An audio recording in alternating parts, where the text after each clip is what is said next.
Welcome, everybody, to another edition of Behind the Curtain. I'm Greg Hyland with the Sound on Stage, and today I'm joined by Doug Knoop, who's taking some time to sit with me and chat about the play that he's directing coming up in March at SecondStory Rep, Doubt, a Parable, which is opening on March 28th and running through April 13th. Welcome to the show, Doug. Thank you. So Doubt is an interesting play. It's set in a Catholic school in the Bronx in the 1960s. Yep. It's about a power struggle that ensues when a stern principal of the school, Sister Aloysius, suspects that a young priest may be having some inappropriate behavior with an African-American student. I saw a version last year, and I was actually quite floored by it. It's such a powerful play. It's a fascinating one around the idea of suspicion without proof, and how that impacts people's behavior. And then when you mix faith in with it, it's just this kind of soup of emotions and all of that. What drew you to the play? Well, when Mark Chenovic and I were discussing what I was going to direct for them this year, we had all sorts of stuff going around. He had wanted to maybe do some more religious themed stuff, and I was hoping to maybe do a comedy. Obviously, that This is not a comedy. This is not a comedy. There's brief moments of funny in it, but not overall. And then he just came to me and said, "Why don't we do Doubt?" And I thought, "Wow, okay." It was kind of a surprise, but a pleasant surprise. Kind of like with the last show I directed for SecondStory Rep, which is called Dancing at Lunasa. It's a show that I knew and was always aware of, but thought that I would direct it someday. I didn't think it would happen so soon. So, and then I also am a fan of the playwright, John Patrick Shanley. 3 years ago, I directed a sweet show of his called Outside Mullingar, which is kind of an Irish romance. Yes. So when Mark suggested that, I said, yeah, let's do it. It's going to be a challenge because of all that you mentioned, but let's do it. Yeah. So where are you now in the rehearsal process? We are just finishing up the blocking because we have two casts. When we held auditions, we had such good talent and such amazing folks that, and again, chatting with Mark after the initial auditions, we decided to call back not more people because, well, anyway, we decided to do that, and that way it gives more opportunity for people to perform, and also it helps with the problem that if once the show is up and running, someone gets sick, we have someone that can. You don't have to worry about having understudies. Yeah, Mark has had a few issues in his last two shows with people getting sick, and he's had to cancel whole weekends of shows because one person is sick and they don't have anybody to replace. Yeah. So, back to the rehearsals. Tonight, I think we've got our last scene to block. And once that is done, it'll all be blocked, and then we can start the run-throughs. Okay, now they're currently running Blythe Spirit at SecondStory, so where are you doing the... We are on the Blythe Spirit set. And so we have a plan, Mark has given me his idea for what the set is going to look like. There are basically two main areas in the show, the Sister Aloysius's office, and then there's a courtyard where some scenes happen, and then some incidental scenes that are just the father preaching at the pulpit, and that can be done with or without a lectern. Sure. Right. So we just figure out the space. We move obviously all the Blythe Spirit couch and tables and all that stuff to the side. Get the ghosts out of the way. Yeah. And with two casts, when we call everybody, we have one cast on the set and the other cast is out in the lobby. Okay. And I have a dear friend of mine who is assistant directing with me named Yvonne Williams. Okay. So she's with one cast and I'm in the other. And after one of us spends an allotted time with one cast, then we switch it up. Oh, just fantastic. to see, Okay. Get different perspectives and stuff. So yeah. So I love, on one hand, the idea of two casts. The reviewer / critic in me, that's my nemesis. Yeah. Because I would love to see both casts, but it's kind of luck of the draw Right. who I get to see. So, and I know a few people who are going to be in it, and it looks like from who I know that is going to be in it that I've seen, it's going to be a pretty stellar cast, no matter who you see. Correct. And I don't have their names here in front of me. I should have done a little more preparation on that front. Unless you want to go into the memory banks and let's see. So in one of our casts, we have Ingrid Sanai Buron as Sister Aloysius. The other cast is Lisa Vertel as Sister Aloysius. She's a local Seattle area, and I've worked with her before, and I've actually worked with Ingrid before.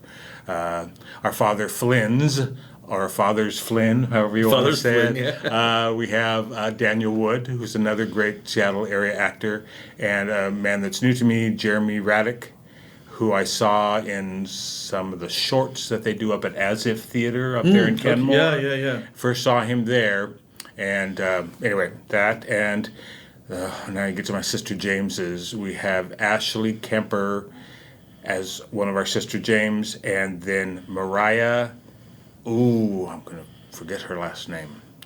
Shoot, I don't have it written down either. Mariah, yes. All right. Well, we will get that. We will get the cast. My out. apologies to all. And then the fourth character, who's just in one scene, is the boy in question's mother, yeah. who comes into the office to talk to Sister Aloysius. And that's a really small part, but it's important. Yeah, it's tough. Important. We had a rehearsal the other night that was just that scene. Yeah. And went over it several times, and it's tough. Well, we had to have a lot of sit down and talk about it before, or we'd do it, and then we'd run through it, and then we'd sit down and talk about it some more. Power dynamics, all that stuff. Yeah.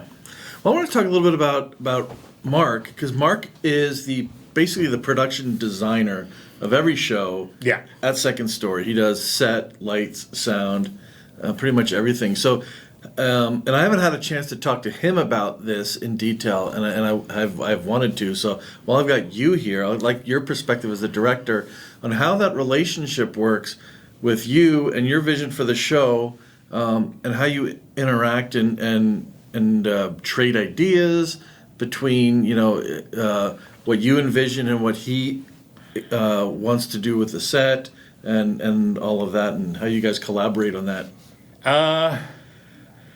It's always just a matter of throwing out ideas. Mark already had an idea, I think, going into this, what he wants a set to look like. And since, as you said, he does it all over there. He's kind of a one-man show, and I'm constantly amazed at what he can do. Because once Blythe Spirit closes this Sunday, he will immediately begin disassembling that set and starting the next one. So we throw ideas out. The show, as you said, is about faith, and it's about doubt, and it's about power struggles, but he also likes keeping things simple. So, and I think with this show, as long as you have the representation of the desk and the office, you don't need 1,000 little things around the office to donate. You've got a chair, you've got a desk, and maybe the hint of a window in the background. Just throwing ideas out, bouncing them back and forth with each other, but he's the one that's going to do it. The last show I did, Dancing at Lunasa, he said, I'm going to have the house is going to be over here and the garden's going to be here. And I said, okay, I wasn't quite sure, but then, as I said, once he starts building it, then it comes into fruition. And we've got, what am I trying to say here? We've got,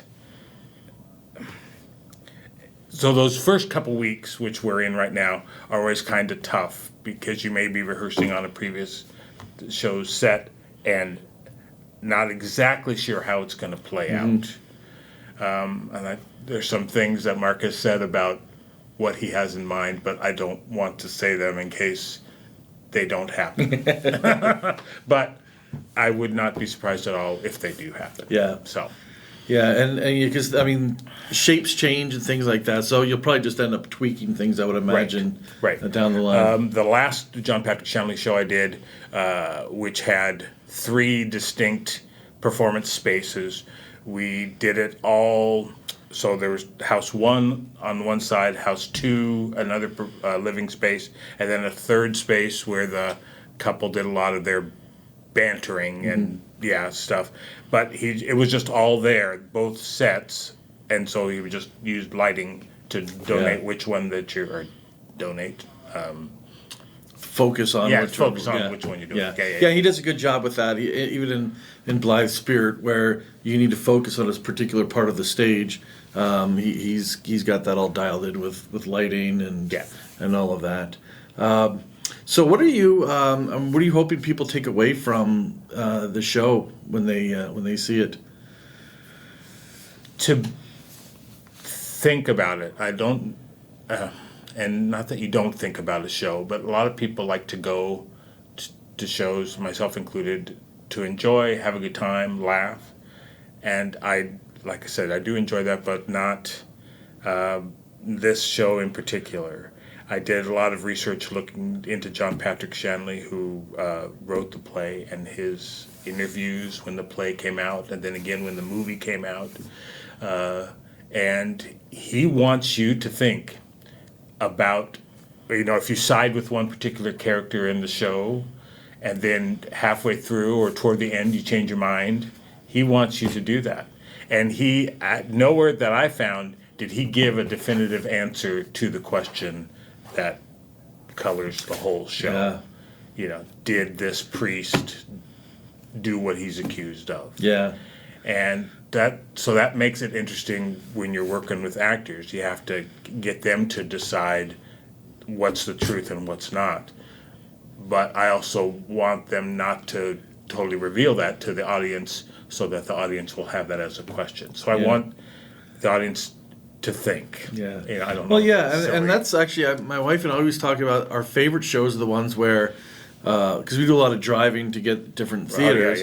Our favorite ones are the ones where the conversation on the way back is about the show, and we debate whether the various things about it. And this is one of those shows that because there's no concrete answer. It's not served up on a silver platter, and unfortunately, these things become timely in a social environment where you don't know what the truth is because it's being fed to you with everybody's got this agenda. So you have to try to figure that out for yourself. Who's telling the truth? Who do you believe? And then you have to defend that. Right. Why you believe that. And this is the kind of the same thing. That's why, and I don't want to give anything away for those who haven't seen the show. When I first saw it, and it comes to the final scene where something's revealed, that my mouth dropped open, and we were coincidentally rehearsing that scene last night, and the way that both the actors play that is it's phenomenal, because then this thing is revealed and then it's the end of the show. And as one of the other actors said, that's the 10th scene of the show is you going home talking about what just happened. Interesting. So I like that kind of stuff. Yeah, for sure. Yeah. Do you have anything scheduled after this then? Take some much-deserved time to relax. No, not particularly. There's some stuff I've got in mind, some stuff I would like to do, talk with Mark about what I would like to do next at SecondStory Rep, and I've got some ideas, but I don't want to play my hand. But just some stuff that I've had on my wish list as a director for a while. There's a couple of shows that I'm thinking of auditioning for as an actor, because I haven't been on stage since right before the pandemic. Oh, wow. So that was 2020. I was also at SecondStory Rep, did a production of St. Joan about Joan of Arc. That was quite amazing. Interesting. I've never seen that one.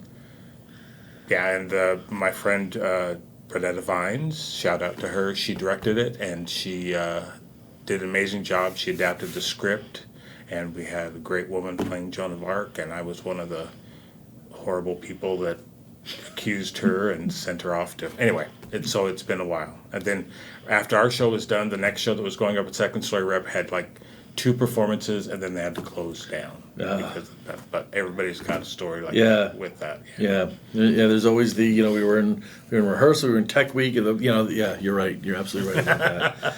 And then the nice thing is, I think what we're starting to see now is right after theater started opening up, you had a lot of the shows that were scheduled before. Correct. That people were putting up. Now we're starting to see the shows that are being curated with the mindset of post-pandemic. Yeah. And in the current social environment and political climate. And I think it's there are so many good, important shows out there that are making us all think about everything that's going on out there, which is a good thing. I think we all need to do that. I agree. Do you have a dream show that you would like to direct? Just talking to somebody about this the other day. There's a British playwright, Alan Ayckbourn, who is very prolific. He's written a lot of stuff. But he has a show called House and Garden, or Home and Garden, that is essentially 2 shows that have to be performed in adjacent theaters because characters go from one show, like they're in one show at the first part, and then they go into the other theater and perform in the second show as well. I think, and so you have to have a connection between the 2 theaters. But so one place takes place, in the house, and the other takes place in the garden, and so you have characters that cross over. Not all of them do, but I think logistically it's a bit of a nightmare or challenge, whatever you want to say, because you'd have to start both shows right at the same time to make sure that character A gets from A to B place. So and I at first heard about it when it premiered in England somewhere, and they interviewed one of the backstage people who had to be back there saying, "Okay, Sally's gotten from A to B. We're good to go for them." So yes, and I also like Alan Ayckbourn just because he's very.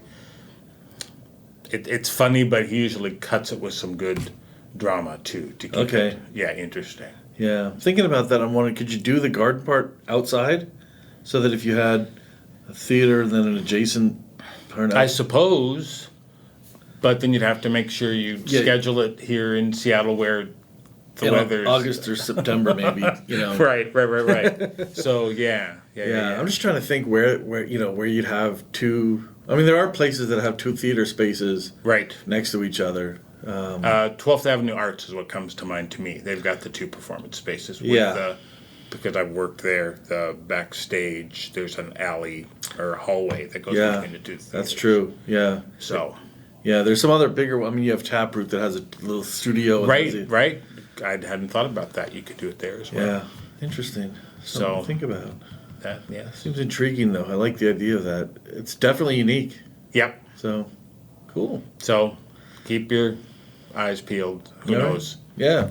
Well, until then, we've got Doubt, a Parable, opening at SecondStory Rep on March 28th. Yes. Running through April 13th. Doug Knoop, thank you so much for stopping by and taking the time to talk to us about it. Thank you so much. And thank you for tuning into this episode of Behind the Curtain. I'm Greg Heinlein with The Sound on Stage. And until next time, I will see you at the stage door.